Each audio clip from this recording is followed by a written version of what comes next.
Yes, everyone, how are we doing? And welcome to the post-match review for Bodø Glimt 3, Manchester City 1. We have just given Bodø Glimt their first ever win in the competition's history. We have just given their first ever win against an English team in the club's history. We have just been beaten 3-1 to Bodø Glimt. I mean, where do we even start with this? What am I supposed to say?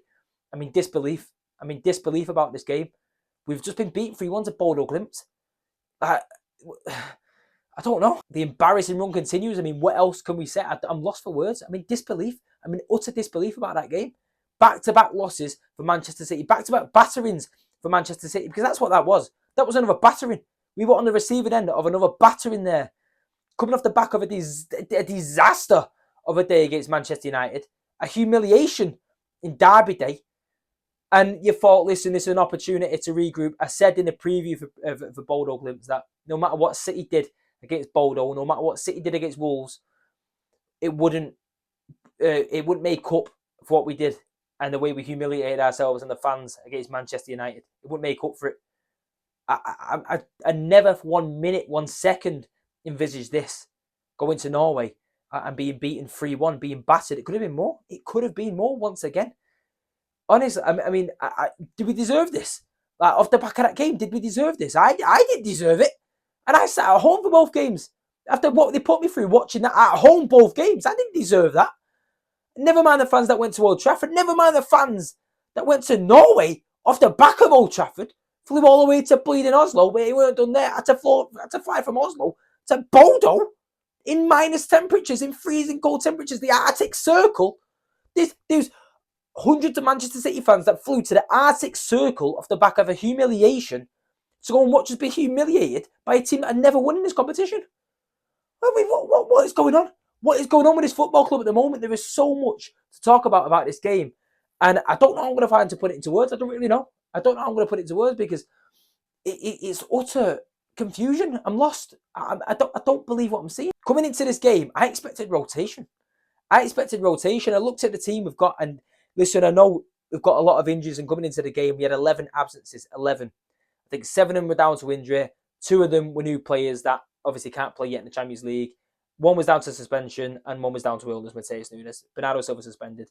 Gahey and Semenyo, of course, can't play yet. The rest are injured. So, of course, we've got a lot of injuries, a lot of absences, and how much can he really rotate? But I expected a few. I didn't think we'd see Roger today, not starting. I didn't think we'd see Haaland today, not starting. When I got that notification, I'm sat in the office, I get that notification. And I was like, wow, he's going all out. Fair enough. I thought we'd be hitting threes. I thought we'd be hitting fours. I thought it'd be pretty comfortable for City. Because the gap of quality between the two teams is vast. I know it is for United as well, but Bodø Glimt are better than Manchester United. You know, Manchester United are better than them. The gap between the two teams, and as I said, full strength. I thought, wow, all right, okay. He's clearly trying to get that winning feeling back in the team, that winning spirit. And it was anything but. We didn't look like winning today. And now the thing is, I understand it was like minus 7 degrees. I understand that they're not used to playing an AstroTurf for games. But I don't care. I wouldn't have cared if it was 3G, not 4G. And I wouldn't have cared if it was minus 17, not minus 7. The team that he put out against Bodø Glimt is more than good enough. More than good enough to go there and win. I don't get it. I really don't get it. You know, City, not for the first minute to the last minute, we didn't look like winning. We didn't look like... I don't think we looked like scoring. I know we managed to get a goal, but it was from a nice little bit of skill from Nico Riley and nicks it into Ryan Cherky to hit one from out the box. And it was a beautiful goal, but it weren't one that we looked like, okay, we're going to score here. It weren't like, oh, we're in the attacking. We're nearly. Did we create much? Did we do much? We looked horrific. I mean, on paper, I'd look at that and go, that's worse than Derby Day. That was worse than Derby Day, that. Because the thing is with Manchester United, listen, it hurt more losing to United the way we did. It hurt more. But both the performances were awful. But you look at, as I said, United are a better team than Bodø Glimt. You look at it and go, it's Derby Day. You know that they always get up for it. No matter how poor United are, they always get up for it. This was... I just don't... I'm genuinely stuttering. Like I'm sat in a washing machine. I am just ain't got the words. For every single time Bodø Glimt ran at us, we looked like we were going to concede. The midfield was non-existent. The defending was appalling. Like, it was just ridiculous. It was awful. It was comical, really. It was like head to toe, the entire team. I came out of the derby day. Like I said, I'm going to refer to that a lot this game because that is what I'd have been doing anyway. I thought I'd be coming in here saying, listen, this was much better, but why couldn't we done this in derby day compared to this? Why couldn't we have done this little thing in derby? You know what I'm saying? Like, I'm coming off the back of the derby day game. I looked at it and went, we were terrible all over, but at least Kusanov was really good and Donnarumma was really good. I can't pick out a player from that Manchester City team today that deserved more than 6 out of 10. Like, it was just 3s, 4s and 5s all over the gaff. It was awful. And it was, to be honest, it's very predictable. It's a lot of the same type of stuff. And I can't believe what I'm about to say here. This is why I worry a little bit for Wolves. Like, this is what is happening to me. This is why I worry a little bit for Wolves. We're so predictable. We're so easy to figure out. And that is on Pep Guardiola. He's got to fix that. Pep's got to fix that. And I believe he will. 110% I believe he will. This loss is not on Pep Guardiola. Not solely. No way. The players have got to take a lot of responsibility for that. And I'm going to get into all the Pep Guardiola talk very soon because that is probably my main topic that I've come in here and I thought, mention this is what I keep reminding myself because that is what I spend most of the time on this video talking about. This isn't solely on Pep Guardiola. Derby Day wasn't solely on Pep Guardiola. He's got to take, of course, some responsibility because the manager, of course he does. Any manager who doesn't win a game or drops points or the team puts in a bad performance, and even a little bit of responsibility has to go down to the manager. He's top of the tree. It's always got to be the way. But this is not solely on Pep Guardiola like there's a lot of people making out. It really isn't. But we are very predictable. On counter-attacks, we look vulnerable beyond belief. And that's why, as I said, it worries me for Wolves, because Wolves, Rob Edwards is a smart manager. Wolves, I don't think they've been beaten yet in 2025. We're yet to win a Premier League game in 2020. Sorry, I meant 26, of course. We're yet to win a Premier League game in 2026. I think his game plan is, I could tell you it now, I could write it for the Wolves team. Just sit back, soak it up and hit him on the break. Target the fullbacks, especially if Mateus Nunes isn't back. Target the fullbacks, hit him on the break. I do fear the worst when it comes to Wolves. I do fear it because we're really not playing right. Head to toe, we're not playing right. We're not defending good enough. The midfield looks weaker than ever. Rodri doesn't look the same player. I know he's still recovering from his injury. He's still getting back in full fitness and that, but he looks off it in a minute. And the attack, we can't create anything. Even if we did, Erling Haaland doesn't look like he's going to put any chances away. But we're in a real rut right now. And listen, all the season when City have been up and down, and then we went on a good up and like a 13-game unbeaten. And then the back end of that 13-game, 14-game unbeaten run, there was a few draws in the Premier League, a few ones that you look at and go, that's frustrating.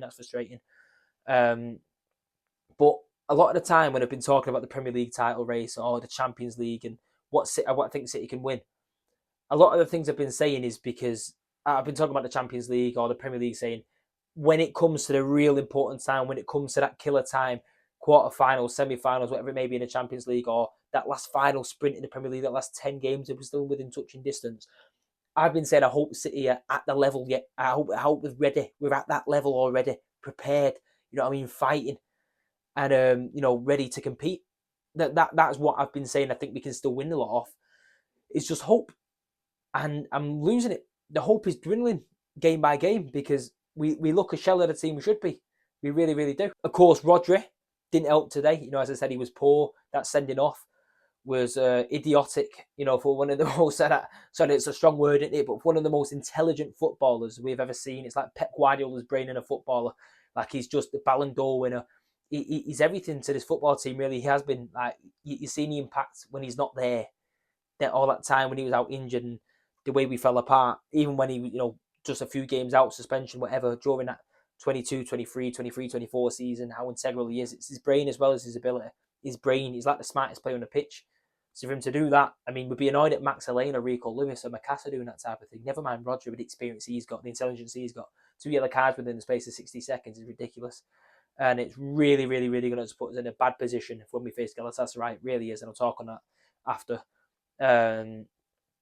But yeah, the long and short of it is we don't look good at the minute. Rodri didn't help. Yes, I think we should have had a penalty. I don't care. It's similar to the United game when Delo should have been sent off. And yes, I was fuming Delo should have got sent off, but the grand scheme of things didn't change much. We weren't good enough today. We look awful. We look absolutely awful at the minute. It is poor. It's torturous, this football we're playing. We look void of ideas. We look clueless what to do. Haaland looks like he's getting more and more frustrated at himself because he's missing the odd chance he gets, but the lack of chances he's being given because we look like we can't create anything. It's sideways, backwards, sideways, backwards. When we do get it forward, we're giving it away. Yeah, it's not good. On to Pep Guardiola, because I feel like I'm just sort of talking and they're not empty words because they're everything of what I say.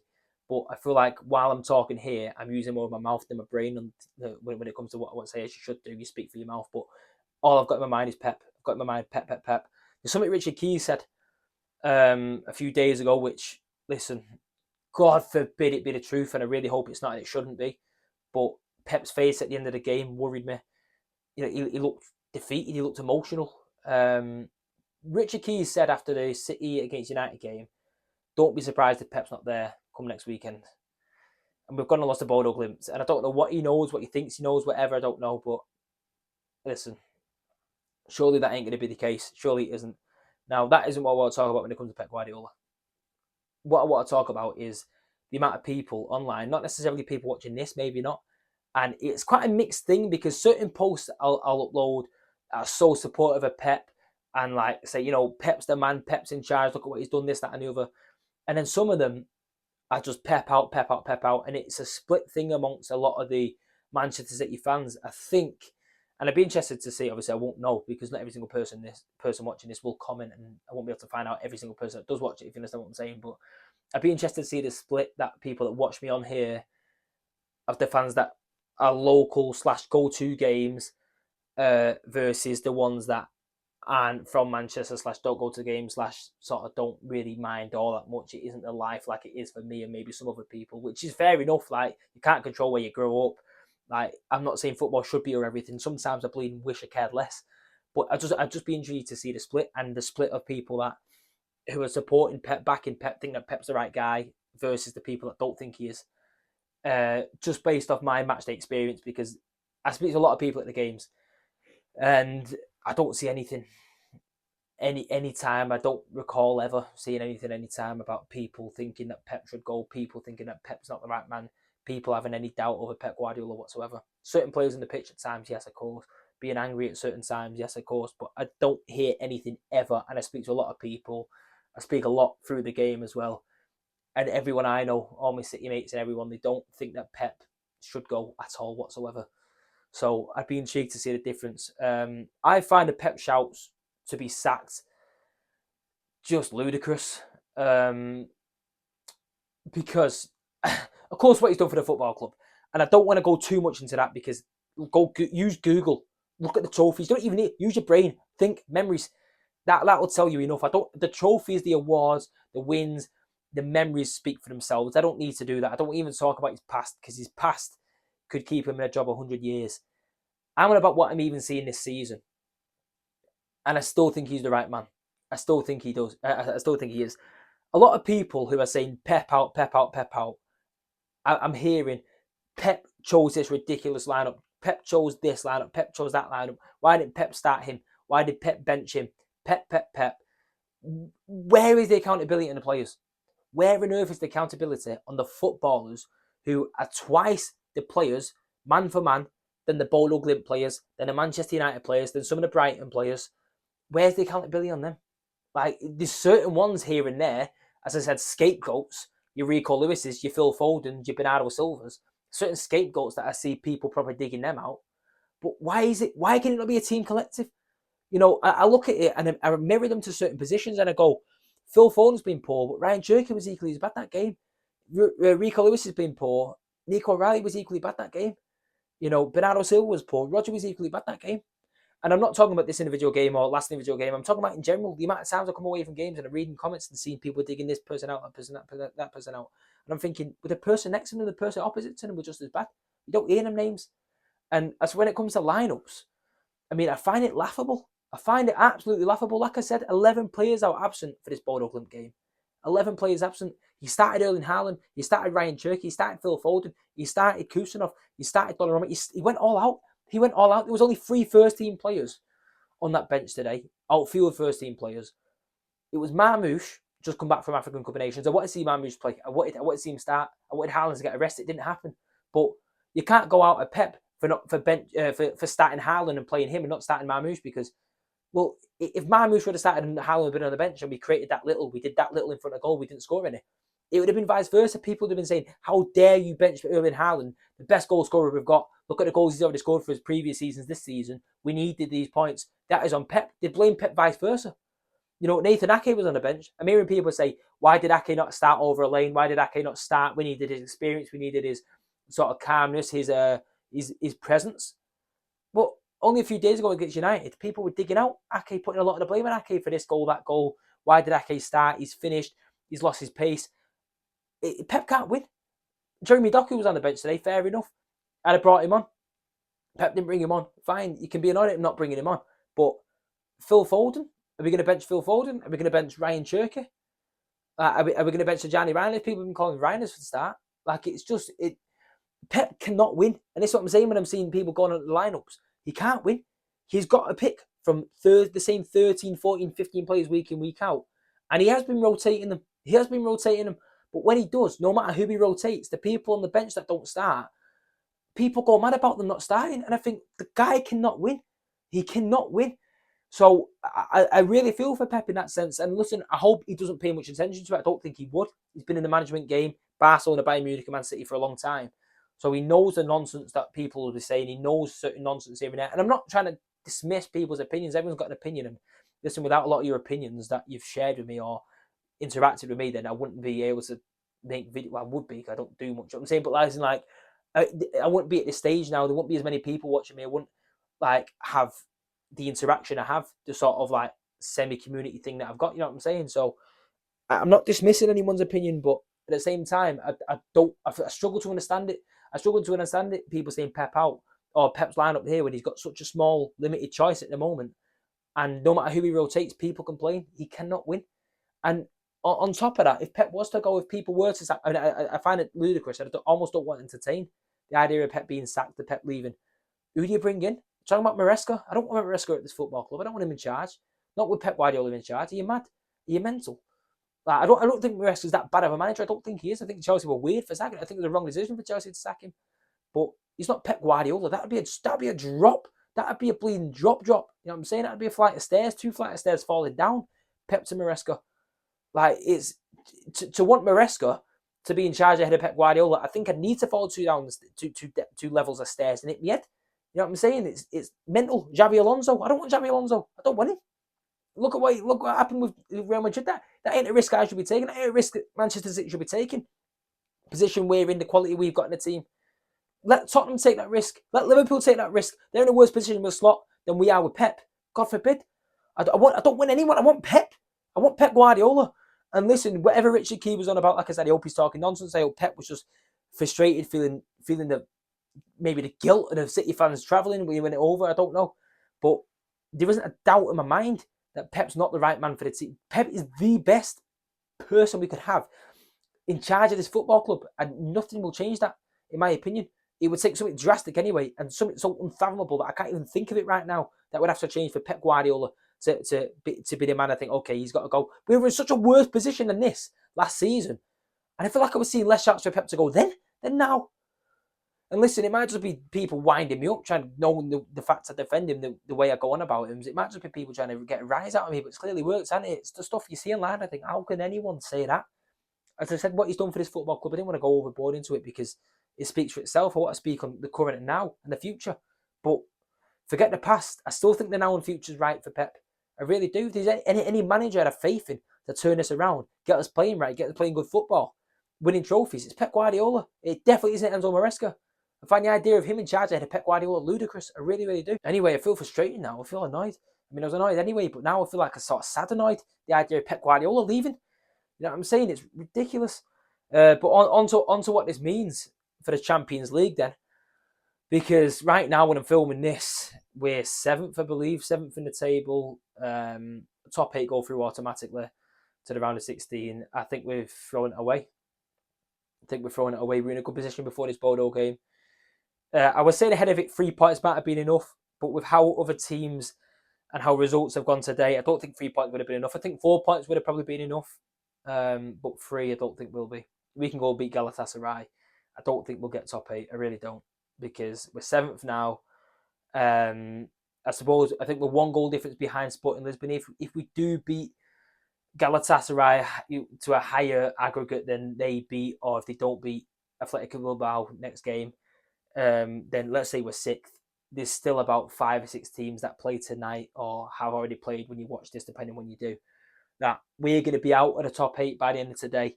And I look at the games that them other teams have next, and I just don't see enough of them losing or drawing or dropping points for City to go there and qualify for the top 8. So, of course, we'll cross that bridge when it comes to it and when everything's mathematical in check and ready. And we've got it all in front of us to see. But because at the minute it's always put to maybes, there's no point going overboard into it. But I think round of 32, we'll be there again. And let's just hope our luck's better than last time, because of course, I mean, we won't be playing Real Madrid, they'll be through, but there will be some top teams. There's going to be some top teams, whether it's Chelsea's, Liverpool's, Barcelona's, Atalanta's, whoever, Juventus, I don't know. There's going to be a lot of top teams that can give us a real game and a real test, and we might struggle to get through to the round of 16, especially with the form we're in, how soon the game would be. It's a situation I didn't see us being in a few weeks ago, off the back of that last Champions League win. I really didn't see it, but here we are. And now, look, all sort of focus goes onto the Wolves game, doesn't it? Like I said before, I'm a little bit worried in a weird way for Wolves now, despite the fact they're at rock bottom of the league, and I think they've won 1 game all season, if they've won that. Yeah, they have won. They beat West Ham. I don't know, but listen, on about 8 or 9 points, and I'm worried for them because they will set up exactly how City are so vulnerable for. And now we might have some play. Well, we will have a lot more players options and back for this game, so it's a bit more positivity. Semenyo will be able to play. Nunes might be back. Pep didn't travel because he's recovering from the flu, but Pep said he should be. Well, he didn't say it, but all the reports are saying that City are hopeful that Nunes will be back for Wolves. So Nunes being back would be big for us. Matt Gahey being the obvious one. I mean, Bernardo's over 2, of course, back from suspension, but Matt Gahey, the obvious one. Matt Gahey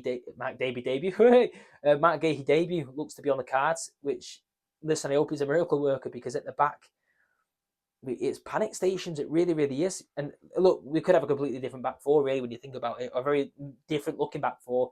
You could very easily go with Nathan Ake at left back, Kusanov centre half, alongside Matt Gahey and Nunes at right back, and then it's 3 out of 4 changes, isn't it? But yeah, we'll see what Pep cooks up. But yeah, there should be excitement. And look, come Friday morning when I film the Wolves preview, I'm sure there'll be a little bit more excitement and a bit more enthusiasm about the Wolves game and me being back at a match. I feel like I've not been in ages because there's been a few away games that I've not been able to go. The past few, I feel like I've not been in ages. So I'm sure there'll be more enthusiasm then for the game and Matt Gahey's debut and stuff like that. I just hope he's a miracle worker.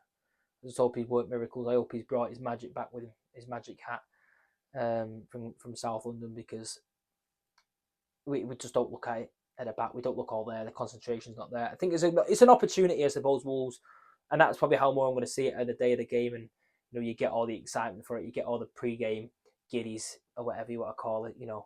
Your mood spikes up because you're about to go and watch your team play, especially against bottom of the league. You'd fancy City, despite the form. You would still fancy Manchester City, and you're sort of scared to say this because of the form we've been in and how I've gone into United thinking we'd batter them, gone into Bodø, Glimt with the team we put out thinking we'd batter them. But if Wolves play like they have been so far this season, maybe before the last few games, it's a good opportunity for City to sort of set things right. And Haaland to get a goal that I think he desperately needs because he's massive out of form. I'll speak on that on my TikTok, so go and give that a watch if you want to see a full video talking about Haaland. But he's not scored a goal since Brighton, which was a penalty. I don't think he's scored an open play goal since before Christmas. It's like 7 or 8 games, which with the way he was knocking them in only a couple of months ago, it's mental, isn't it? He's not. Something's missing with him in a minute. Something's not right. But at the same time, I think he's getting less service. He's getting. I don't know. I could point at everyone, couldn't I? I could point at everyone all over the pitch and go, something's not right with them at the minute. Something's not right with them at the minute. But like I said before, there's no one I've got more faith in or more trust in to put things right than the man, the myth, the legend, Pep Guardiola. But yeah, we've got to bounce back. You look at how the Premier League table could look. This is more of a Friday conversation, isn't it? But we're 7 points behind Arsenal. Villa lost, which sort of went in our favour. It sort of means that despite the fact we got battered by United, not much changed apart from all of our feelings. And speaking of United, that's who Arsenal have. So who knows what could happen? I don't know. I don't really want to know with the way we're playing at the minute. And I'm a bit. Listen, I was annoyed coming into it. I don't even feel annoyed now. I just feel sad. I feel like my mood's dropped now. You know what I'm saying? What a silly thing this was to do. But yeah, listen, I think that's more or less everything I wanted to get into. I've spoken a few bits from the game. There wasn't even that much what I wanted to talk about. I didn't want to talk about in individuals because the whole game was a mess start to finish. Rodgers' red card was stupid. We looked like we weren't creating anything. It was just a copy and paste, but maybe a little bit worse than Derby Day. And yeah, Wolves next. Champions League struggles. Pretty much everything I wanted to talk about, including Pep Guardiola. So listen, let me know your thoughts and everything in the comments. Whether you still think Pep's the right man, what you thought of the Bodø game, etc., etc. How you're feeling about Wolves? Is it mad that we're all scared for Wolves, bleeding Wolves? It's mental, isn't it? But yeah, let me know your thoughts in the comments. Interact with everything I've said. Go over and check my TikTok. Like I said, if you want to go and see longer videos talking about maybe Pep Guardiola, certain individual things I touch on, just go over there. I mean, I can't imagine anyone here doesn't follow me on TikTok. You've already probably gone from there to here. I say that every week. But yeah, subscribe to the channel if you're new. I'm aiming for 1,000 by the end of this season. I think it's reachable. We'll just need about 250 odd to go, which in a few months' time, I think is doable with how consistent I am going to be on here. I've been doing pretty well, so the past few weeks, so I'm going to keep it up. Thank you for watching. Wolves, like I said, preview on Friday. I'll see you Friday morning. Hopefully there's more excitement, more enthusiasm. There will be more excitement, more enthusiasm in that video, but we'll cross that bridge when we come to it Friday morning. Thank you for taking the time out of your Wednesday or Thursday if you're watching it then to watch this video. Subscribe to the channel, stick a thumbs up on it, and keep the faith, Blues. We'll be back. Come on, City.